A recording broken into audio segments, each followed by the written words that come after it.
What's up, Leafs fans? Welcome back to Leafs Digest. We are currently in the middle of just an absolute wave of Leafs news going on. Rumors, discussions, possible player targeting that's going on here, and the most recent one that's come to light has been Evander Kane. Now, this is a guy who's been talked about whether or not he could be traded, whether his time in the NHL is done for, and he is no longer going to be a pro athlete, a pro hockey player, all of that stuff. It has been widely debated about what his future holds, but recently he gets back into the swing of things, playing pro hockey again. He plays his first games with the San Jose Barracuda in the AHL, his first career AHL games, and thanks to Leafs Legacy on Instagram, they noted that the Toronto Maple Leafs were among many other teams, including the Boston Bruins, Detroit Red Wings, Nashville Predators, and Dallas Stars, who had scouts in attendance at Evander Kane's first AHL games. Could we possibly be seeing a situation here, Goody, where it would look like the Toronto Maple Leafs are trying to acquire Evander Kane? In theory, it makes sense, but there's a ton of reasons why, after hearing the whole situation, I really don't think it's likely. People already know that controversy has followed his name, and right now it seems to be at a boiling point. Don't get me wrong, he would help us out tremendously. So much skill, so much grit, a left winger too. I mean, really just some guy that you can use, completely versatile. And there's no doubt he would boost this team into the playoffs. However, I just think that as we go through this video, some of the things we're going to break down will reveal that he is too much of a gamble, and that cap hit, we're so pressed already. I don't know how we feasibly make it work. In theory, awesome, but unfortunately, I would love to see it, but there is part of me that's conflicted, saying we got to reasonably question this man's character, even though he hasn't been before a jury yet. There's some debatable stuff out there, Phil. Yeah, it's really unfortunate too, because the type of player he is definitely the type of player who would fit in here, or at least help this Leafs team. The type of player he is on the ice. He's the type of guy who will go out there, stick up for teammates. He's physical. He's a big power forward. He's fast. He can score points. Like, you think about what we thought we were getting, or what we were excited about getting in Nick Ritchie. He is that and beyond with what he can bring to the on-ice presence that he has. He is highly skilled. He scores a lot. Like, even look at 2020-2021 season. He had 56 games played, 22 goals, 27 assists, 49 points in 56 games played. This guy can clearly do it on the ice. It's not a question of his skill, but as you alluded to, it's a complete question of his character and the type of person he is off the ice. And we are not here to make those types of judgments in terms of this is who he is. We're just strictly going based off of reports, the NHL investigations that have come out, and to briefly go over it, because I don't know, I personally don't want to go too deep into what's gone on here and kind of trying to determine for myself or ourselves of who he is as a person. But briefly, it starts with bankruptcy and debt issues, and he has to come out with that where it becomes public knowledge that this is something he's filed for. Then he's not going to play in the NHL because he doesn't want to have to deal with the COVID protocols. Now follow it up, he is going to play in the NHL, and he fakes a vaccination status. If that wasn't enough, following it up with him and his wife going through a divorce. She accuses him of betting on his own games. Now, the NHL did launch an investigation. They weren't able to determine that he was betting on San Jose games. If he was, they couldn't have figured it out. So it came back kind of, I don't know what the right term is, but like inconclusive. Necessarily. Yeah, essentially. And then now following that, he continues to go through this divorce, and he's fighting for custody of his child. His wife alleges that he has been abusing her, and then a video circulates on the internet of him pointing a gun at her. And his agent comes out and says that the video was taken out of context. He was on a professional photo shoot. There was no harm. There was nothing going on. There was no threat of her actually being shot, blah, blah, blah. Regardless, there is a video on the internet of Evander Kane pointing a gun at his wife. So, all things considered here, regardless of who he really is and if we actually know who he is and what he can bring or not, this is not a good look in terms of morale. And we did have some types of success stories here in Toronto of bringing guys in on I don't know what you want to call it, a trial case where you bring them in and see what they can do and you test them out and figure it out. I look at Alex Galchenyuk where he had some character issues, or Josh Hosang this year where it was, okay, this guy's had some problems, he couldn't stay in the league. But even as far as those go, it was more of maturity issues and character that way, as opposed to some serious legal trouble that this guy could be in potentially in the future, or even right now as we're talking about this. And those are very, very glaring issues that make me want to stay clear of this guy, if for no other reason. Yeah, so first and foremost, I'll just track the Leafs' recent history where I know nothing about this, guys. I have no opinion. This is just an objective report I saw that the Leafs let go of a coach that they hired earlier this season. I don't know what was going on there, but clearly public optics and character is something that matters deeply to this team. Like, you think Brendan Shanahan wants anything less than, a noble person who's going to do the right thing? And I'm not trying to say that Evander Kane isn't, but based on these reports, and I've seen the video, it's kind of hard to believe that it's a professional set. Of course, I'm not smearing guilt over his name. I'm sure he'll get his opportunity to go before a trial or whatever the situation is from here. But there's more reasons than just his character why ultimately this wouldn't happen, even though he would be a perfect fit for this team. The $7 million cap hit, the AAV, I don't know how we fit that in. Of course, you're going to need the salary match and send something out, but we do seem pretty attached to our top four. I would say personally, the one that I'm least attached to, oddly enough, it sometimes is Johnny T. I think Marner's just like, he's waiting to explode. He will have a crazy career. I know people in the comments are going to be like, is this guy insane? Maybe a little bit. But I think that there is something that could get it done. Are the Leafs likely to push out our captain for a guy who's debatably on trial? No. And there's so many other pieces that would need to go to match the salary and make it happen otherwise. Feasibly, it's not feasible, is what I'm saying from a logistical standpoint. Even though it would be a hit on the ice, I seriously think that the Leafs could get the most out of this guy as well. He's still 30. There's a lot of reasons to like him. And as you said, his stats are quite good still, and he'll bring that physical edge. And Toronto has had a good record with turning guys around a bit. I just don't think that this is the shot they take. Yeah, and as far as the salary goes, I did put some thought into it of how this would work. How can we fit this guy in here? And there's obviously things that can be manipulated in terms of which guys go out the door. We'd obviously be looking at probably moving on from an Alex Kerfoot, which, bang, that's $3.5 million. You're hoping to move on from Justin Hall, which I believe he's close to a $2 million AAV. Like, you're looking at $5.5 million freed up. Maybe you have to move on from a Mikheyev if it comes down to it there, or a prospect in that pool. Like, it's just going to be a lot of things that have to move out to make that money work. But the other side of it that I did think about, and I don't want to spend too long because it's purely speculation, but it's that San Jose could be so desperate to move on from this guy and just not have him back in that locker room. They could be at a point of willing to eat salary, and the maximum you can eat is 50%, but I can't see them getting even up to that. So let's say you're looking at 3.5. You're probably looking at them taking somewhere between maximum $2 to $2.5 million AAV off of his 7, in which case you're still looking to move on if you're Toronto from a lot of money off of your cap just to fit that guy in. So you're kind of looking at best case scenario. San Jose takes on money, and then San Jose also on the other side of things takes on guys that we just don't want in this lineup anymore to make that money work, and that just seems very unlikely in its own right. Yeah, I was gonna say the one thing about retaining salary already seems not probable, and then the other thing of we could make it work with guys like Justin Hall, Kerfoot, and I'll protect Kerfoot a little bit. He obviously has value to a playoff team like we saw in the first round versus the Habs, but Justin Hall there's no reason they would take replaceable players, absorb salary just to get rid of this guy. If anything, they'll bury him and move on. The Jets are a good team. And San Jose would likely be looking for some type of like haul in return. Oh, sorry, right? I said the Jets. I meant the Sharks. But yeah. Anyways, mess up there. He used to play for the Jets, of course. Yeah. He would be a perfect guy to bring into this team right now, according to our team needs. There's just so many other reasons. In terms of physicality and skill, yeah. Well, the process of getting him into Toronto on the ice is too crazy. Yeah. And then we also got to realize we are living in, justifiably so, sensitive times that people are not going to universally respect the fact that Brendan Shanahan and Cass have brought this guy in. And I think it's not our job to debate that at all, Phil, and so I'll stay away from it.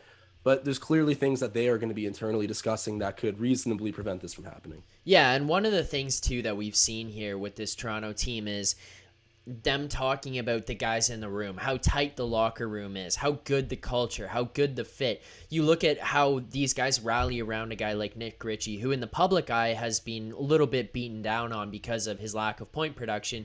But you can clearly tell this is a team, not just a certain guy or two guys, but a team that is pushing this guy to succeed. They want him to succeed. They support him. You can even see that throughout the lineup. Like, you look at guys who just are deemed as good guys. Jason Spezza, Jack Campbell, the way Jake Muzzin supports guys out there despite his play on the ice, Morgan Riley, like, these are just character guys. And this seems to be, if nothing else, very, very important to this Toronto team in terms of how they build this franchise and the type of players they put on the ice to represent them.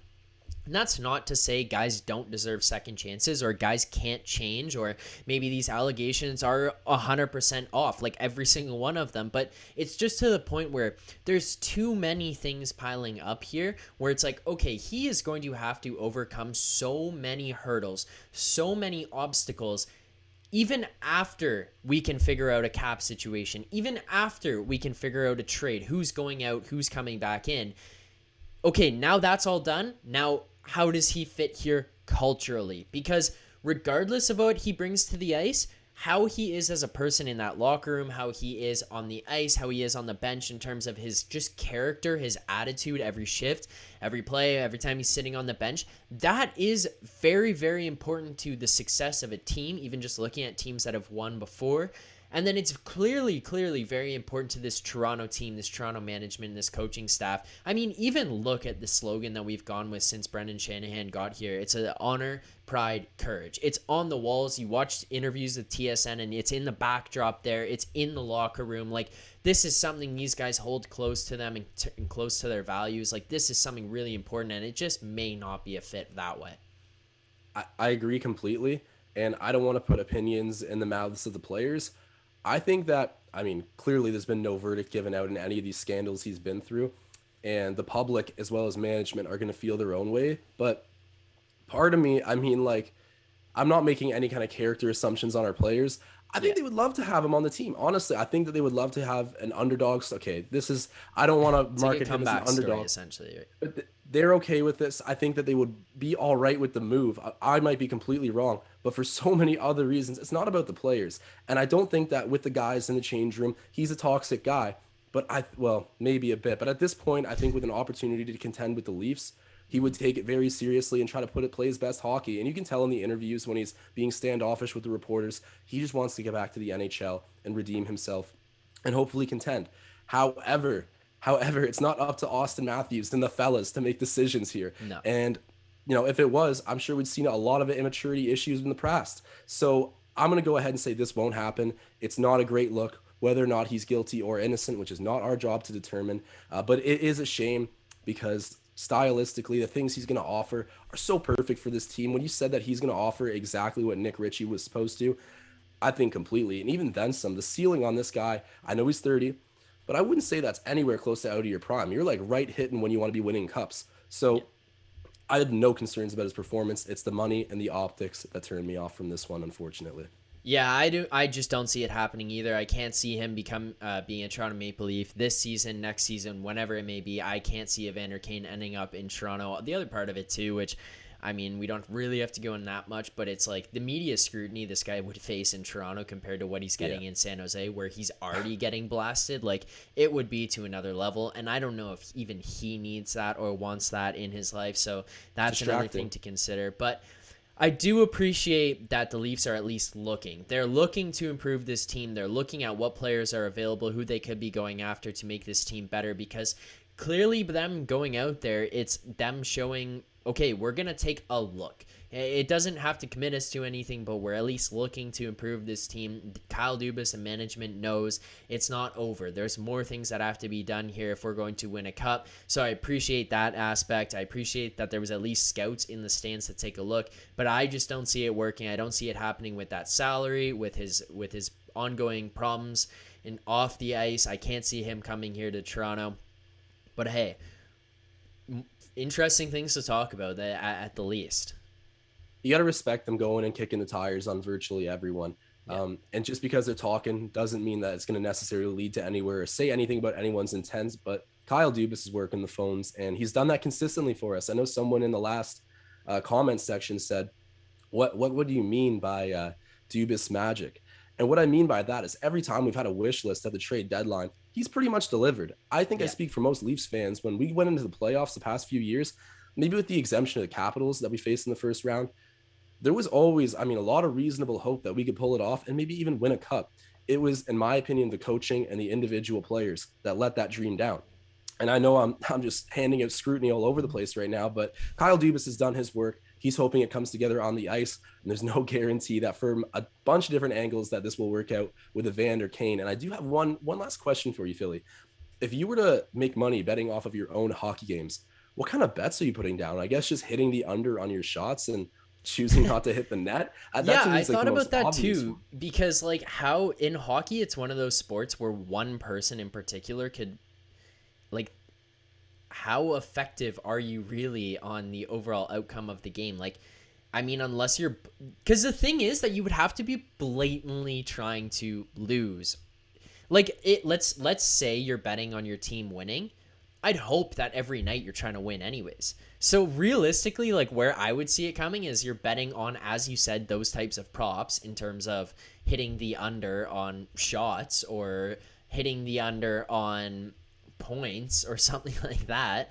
But then it would just be like way too evident in terms of okay, this guy's really trying to lose. Like he's scoring on his own net here. He's throwing pizzas up the middle, or Yeah. he's like not shooting the puck on breakaways. Like that's where it would just become like way too obvious. So I don't know. I don't like it. Just becomes weird. It's like how do you even determine that?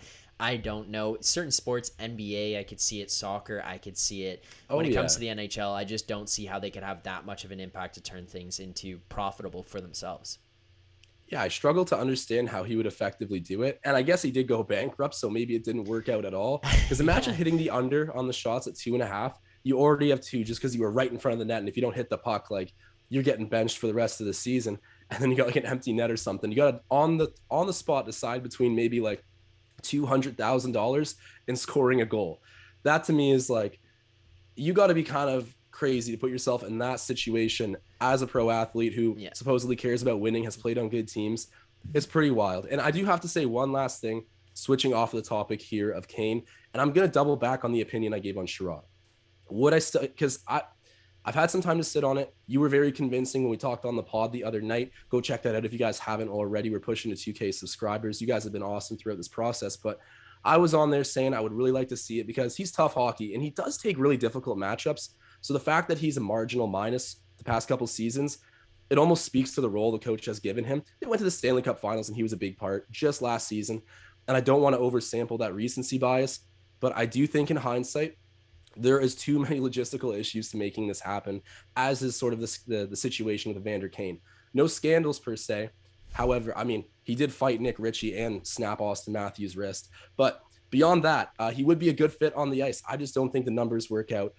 And I also just don't think the Canadians are going to give him up for any less than a first round pick, which, as we discussed, has been very criticized of the Leafs giving away stuff for rentals.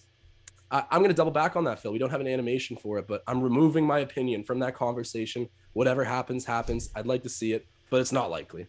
Fair enough.